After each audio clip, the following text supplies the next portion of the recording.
I like the preseason. I like the opportunity to go out and compete 4 times. I like the opportunity, especially now that we've changed the cut date, so that a lot of these young guys can get out and get a lot of playing time in the fourth game as well. Obviously as a coach, you're always concerned about injuries, especially when you see some of the injuries going on around the league. So, I think you have to be mindful of all those things. Seem like the right number? Yeah, I don't have a problem. Preseason is a lot less stressful for me. I'm not as nervous on game day as I normally would be. Like, the preseason wins mean anything to you? I mean, you've got a really good record there. Yeah, it doesn't.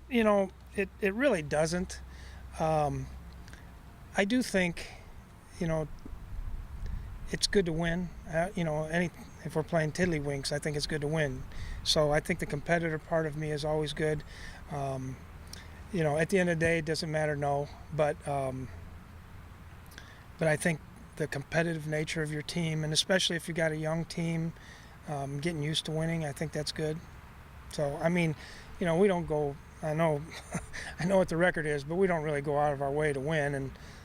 But I like to win, yeah. Mike, with Latavius, are you waiting on medical clearance only, or is there something you want to see with your own eyes out here before you make a decision to get him into the ball? It's pretty much the medical. Yeah, he's getting more and more every day, so it won't be too much longer. What do you think is the toughest transition for a running back when learning a new offense? Is it the protections? Are you speaking with Latavius in general?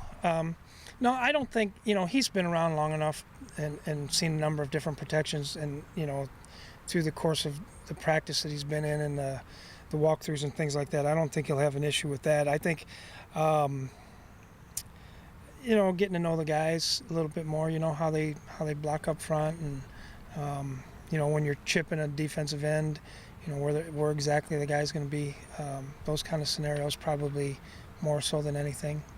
The terminology obviously is always the number one thing for learning offense. But yeah, Latavius is a smart guy.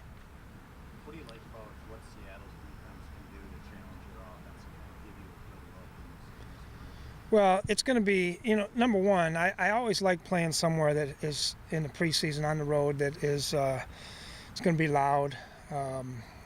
It's more like a true in-season game atmosphere. So I think that'll be good. Obviously, the Seahawks defense is very good. They got guys up front that can rush. They got corners that can play man-to-man, safety out in the middle of the field that can go, and linebackers that can run. So it'll be good for us. When you have a team like that in the second game, does that affect at all how you use guys to take more advantage of playing a team like that to get more time for your starters? We may,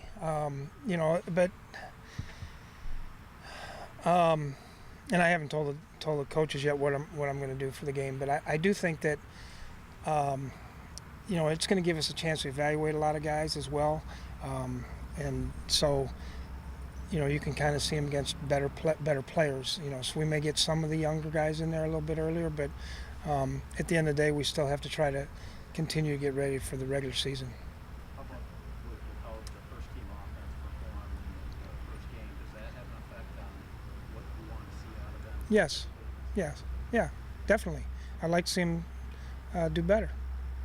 But will their playing time kind of be predicated on can they go down and score? Possibly. I've seen a lot more. Possibly. I feel like we got to develop a rhythm here a little bit, get going from there. Coach, against the Bills, with pressuring the quarterback really all the way up until the end of the game, just kind of wondering your thoughts on how that went, and also the decision to use Horace Richardson in the field situation. It's basically dependent on the call that we have on the pressures, and so, usually, I'm trying not to say this in the wrong way. When we start game planning, I'll have pressures for certain guys and things like that. But right now, it's just the base stuff that we put in. I don't know. It's just, in the preseason, some of the things, we're trying to work on too is, when we are pressuring and it's a run or something like that, making sure they understand what gaps to be in, because it's hard to do to simulate here in practice all the time. So part of that is in the running game, when we are pressuring, and sometimes it's just making sure everybody understands the calls and the signals and things like that on the road as well. Mike, is it likely to use the starters most of the way in the first half of the third game? You know, I'm honestly really weighing that a lot. You know, like I said, you know, I was having to had the game on in the background, and I saw 2 defensive starters go out for the season yesterday, and I saw one team had 5 guys get injured yesterday. So you know, it's a really fine line, and you know, my concern is, all right, how much do we weigh the guys that I really know? You know, I got a pretty good idea if they can play, of getting them in there and just playing to play, and the backfire to that is really, you know, are they going to be in shape for the September 11th? So, you know, that's something that I'm contemplating right now. Mike, with a guy like Latavius that you haven't had, he's had a track record in the league. Does that kind of put him in that group of guys that don't play? Well, I need to see him. You know, it's not. I think anytime you have a new guy come in, you need to see him play some. So. How far down the road are you in terms of figuring out how you want to use the interior offensive line for Houston, Elfline, Berger? I'm getting close. I mean, I think this week will be a good telltale of some of the things that we're trying to do. You know, like I say, it'll be good competition. So we may have some guys in some different spots this week and see how that goes. We've seen Tom Johnson progress since he's been here. I was curious, the very first year, you know, he had that off-field issue that you guys were really close, really tight, backing him up right away. What gave you the confidence to do that right away? Well, the biggest thing is I thought he was right.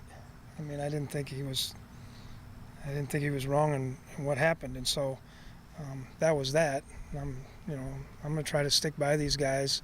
You know, if they're wrong, they're wrong. If they're right, then I'm going to try to stick by them. So, you know, Tom has been a really good success story in the fact that, you know, he played in the World League, he played in Canada, he'd been, you know, cut by a couple teams, and you know, I think part of that shows not only that Andre's done a nice job teaching him and coaching him, but sometimes when guys get in the right systems, you know, things click. I know he wishes probably, you know, it would have clicked earlier for him in his career, but he's been a good find for us, and we're lucky we have him.